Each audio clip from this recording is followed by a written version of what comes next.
zaman adını ansam Hüseyin gelir aklıma. Dilim Kerbela dedikçe bir ateş düşer canıma. Bu büyük bir imtihandı, Hüseyin kana boyandı. Göz yaşardı, yürek yandı.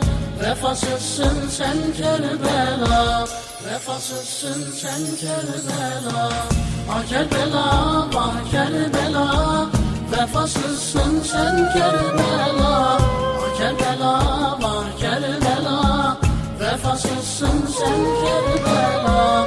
Ah Kerbela, ah Kerbela, vefasızsın sen Kerbela.